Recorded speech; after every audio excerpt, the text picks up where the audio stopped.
పని అయితే ఇప్పుడు లేదమ్మా. ఇక ఇలా అయితే ఇక చేపల కూర మంచిగా వండుకున్నా. మంచిగా తినాలి కానీ మలంగా అబ్బా అబ్బా అబ్బా ఇక మంచిగా తింటా. బాగానే ఉన్నావా?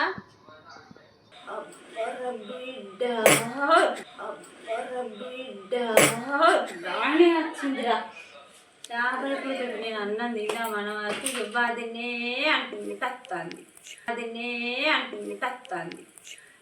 దాబ్బా ఉన్నదా కూర్చోబ్బా. అయిందా?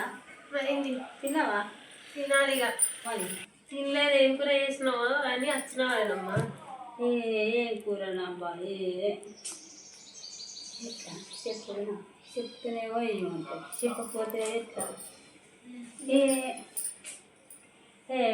నాలుగైదు పచ్చి చేపలు తెస్తే అండిన పులుసు పెట్టిన అది ఎత్తచ్చులో నేను కూడా తిండి ఎట్లుందో అబ్బా. ఇక అయినా నువ్వు అండితే ఏదైనా మంచిగా ఉంటుంది కదమ్మా. కొంచెం పులుసు అయినా సరే మస్తు ఉంటుంది. నీ చేతి వంట. అవునా?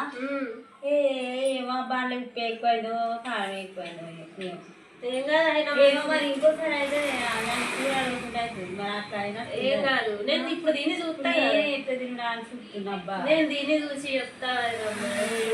పట్టిగా కడుపు అంత మళ్ళా ఇంకా సగం కడుపు తిన్నా అని తిట్టుకుంటావు ఏమో నన్ను. ఏం తిట్టుకోను నేను. ఇంత చెప్పినా ఇంటలేవు కానీ ఏది చేసినా ఏది వేసి ఇచ్చినా మంచిగా ఉంటుంది. అందుకే ఇట్లా చేసే కదా కూర్చో వేసి ఇస్తా చేసే మాట్లాడదా అయ్యో కూరకే వేస్తావా? కూర కోసమేం రాలే. చేపల కూర అన్నాక పులుసు కదా కొంచెం వేసి ఇస్తావు అని. సరే అట్లా ఫోన్ చేసినట్టున్నాడు. 5 మిస్డ్ కాళ్ళు ఉన్నాయి. పోయేస్తా నేను. అబ్బా పోతావా? సరే పో. అట్లా పెట్టింది కూర వేసి ఇస్తా అన్నది మర్చిపోయింది.